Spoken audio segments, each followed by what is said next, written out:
দর্শক আমন্ত্রণ জানাচ্ছি আন্তর্জাতিক অঙ্গনের সর্বশেষ খবর নিয়ে আমাদের নিয়মিত আয়োজন বিশ্ব সংবাদে। আর শুরুতেই থাকছে শিরোনাম। পুলওয়ামায় গোলাগুলিতে ভারতীয় সেনা সহ 2 জন নিহত। উত্তেজনার মধ্যে অবশেষে বৈঠকে বসছে ভারত নেপাল। তাইওয়ান দখল করতে পারে চীন, আশঙ্কা দেশটির পররাষ্ট্রমন্ত্রীর। সৌদি নিয়ে মন্তব্য করায় সমালোচনার মুখে পড়েছে পাকিস্তানের পররাষ্ট্রমন্ত্রী। ফেসবুক পোস্ট ঘিরে বেঙ্গালুরুতে সহিংসতায় নিহত 2। দর্শক, এসব খবরে বিস্তারিত নিয়ে এই মুহূর্তে আপনাদের সঙ্গে আমি রয়েছি জুবায়েত ইসলাম।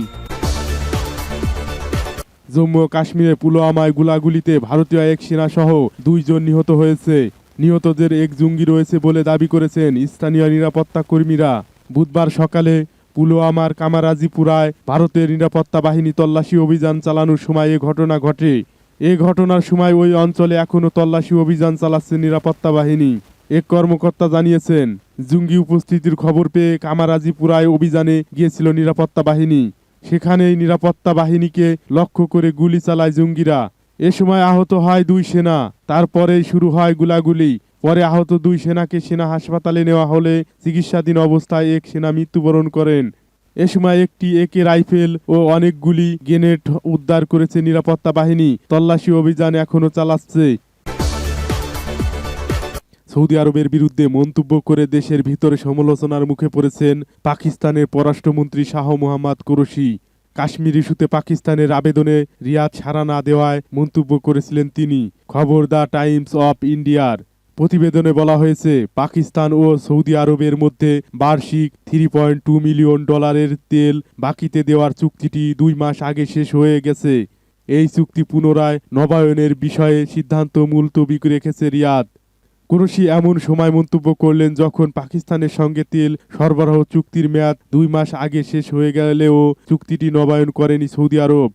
কিছু পাকিস্তানি সংবাদ মাধ্যমের দাবি, সৌদি আরবের এই সিদ্ধান্তের পেছনে রয়েছে পাকিস্তানের পররাষ্ট্রমন্ত্রী শাহ মোহাম্মদ কুরেশির কাশ্মীর প্রসঙ্গে বিতর্কিত মন্তব্য। কিছুদিন আগে একটি টেলিভিশনের টক শোতে পাকিস্তানি পররাষ্ট্রমন্ত্রী বলেন, ওআইসিসি যদি কাশ্মীর নিয়ে পররাষ্ট্রমন্ত্রীদের বৈঠক না ডাকে তবে পাকিস্তান অপেক্ষা করবে না। সেক্ষেত্রে আমি পাকিস্তানের প্রধানমন্ত্রী ইমরান খানকে নিপীড়িত কাশ্মীরদের পাশে দাঁড়াতে এবং তাদের সমর্থন করার জন্য ইসলামী দেশগুলোর একটি বৈঠক আহ্বান করতে বলবো। পাকিস্তানি পররাষ্ট্রমন্ত্রী বলেন, এটা ঠিক, সৌদি আরবের সঙ্গে আমাদের সুসম্পর্ক থাকা সত্ত্বেও আমরা অবস্থান নিচ্ছি। আমরা কাশ্মীরের দুর্ভোগ নিয়ে আর চুপ করে থাকতে পারি না। 3 ভারতীয় ভূখণ্ডকে নেপালের নয়া মানচিত্রে অন্তর্ভুক্ত করা সহ নেপালের প্রধানমন্ত্রী কেপি শর্মা ওলির সাম্প্রতিক কিছু পদক্ষেপের কারণে 2 দেশের সম্পর্ক এখনও তলানিতে। অতিরিক্ত চীন প্রীতি দেখাতে গিয়ে ভারতের সঙ্গে সম্পর্ক খারাপ করায় প্রধানমন্ত্রী কেপি শর্মা ওলির নিজের গদিও টলমল। এমন তো অবস্থায় আগামী 27 আগস্ট দ্বিপক্ষিক বৈঠকে বসতে চলেছেন ভারত নেপাল। প্রায় 9 মাস পর নেপাল ভারতের রাজধানী কাঠমান্ডুতে 2 দেশের প্রতিনিধি আলোচনার টেবিলে মুখোমুখি হতে চলেছেন। 2 দেশের পররাষ্ট্র মন্ত্রণালয় পর্যায়ের এই বৈঠকে ভারতের প্রতিনিধিত্ব করবেন নেপাল ভারতের রাষ্ট্রদূত বিনয় কাবাত্রা। নেপালের পক্ষ থেকে আলোচনায় যোগ দিবেন পররাষ্ট্র সচিব শঙ্কর দাস বৈরাগী। নেপাল প্রশাসনের সূত্রে খবর, নেপালের যে সমস্ত প্রকল্পে ভারত মূলধন বিনিয়োগ করেছে মূলত সেই সমস্ত বিষয়ে বৈঠকে আলোচনা হবে। পাশাপাশি 2 দেশের সম্পর্কে যে চির ধরেছে তার সমাধান সূত্র খোঁজারও চেষ্টা হবে। 2 পক্ষের সম্মতিতেই আগামী 27 আগস্ট আলোচনার জন্য নির্ধারিত হয়। নয়াদিল্লির পক্ষ থেকে 17 আগস্টের বৈঠকের বিষয়ে নিশ্চিত করা হয়েছে।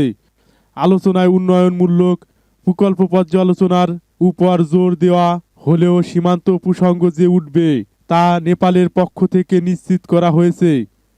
সম্প্রতি ভারতের ভূখণ্ড দাবি করা কালাপানি লেপু লেক এবং লিপি ধাওড়াকে অন্তর্ভুক্ত করে নিজেদের দাবি করে নতুন মানচিত্র তৈরি করে কেপি শর্মা ওলির সরকার। নেপাল সংসদে তা পাশও হয়। সেই বিতর্কিত মানচিত্রটি এবার জাতিসংঘ ও গুগলের কাছে পাঠানোর পরিকল্পনা করেছেন নেপালের প্রধানমন্ত্রী, যাতে ভূগোল সার্চে ওই 3 ভূখণ্ড নেপালের অংশ হিসাবে চিহ্নিত হয়। ভারতীয় ভূখণ্ডকে নেপালের মানচিত্রে অন্তর্ভুক্ত করা নিয়েই বিরোধের সূত্রপাত।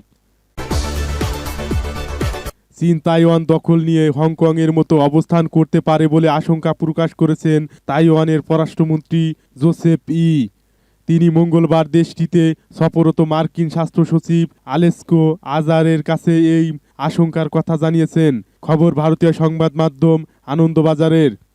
তাদের খবরে বলা হয়েছে, রোববার 3 দিনের কূটনৈতিক সফরে তাইওয়ানে গিয়েছেন মার্কিন স্বাস্থ্য সচিব। এর আগে থেকে চীন দেশটির উপর চোখ রাঙাচ্ছিল। তাইওয়ানের প্রেসিডেন্টের সাথে আজারের মিটিংয়ের আগে চীন সীমান্তে যুদ্ধবিমান উড়াচ্ছিল। এদিকে তাইওয়ানে অবস্থানরত মার্কিন স্বাস্থ্য সচিব করোনা ভাইরাস সারা বিশ্বে ছড়ানোর দায় চীনকে দিয়েছেন। তিনি বলেছেন, চীন তথ্য গোপন করে এই ভাইরাস বিশ্বে ছড়িয়ে দিয়েছে, যার খেসারত এখন দিতে হচ্ছে গোটা বিশ্বকে। উল্লেখ্য, 1979 সালের পর থেকে তাইওয়ানের সঙ্গে কোনো কূটনৈতিক সম্পর্ক রাখেনি আমেরিকা। তৎকালীন পরিস্থিতিতে চীনের পক্ষ নিয়েই এই পদক্ষেপ নিয়েছিল তারা। তবে ইদানিং চীন আমেরিকার সম্পর্কে ফাটল ধরেছে।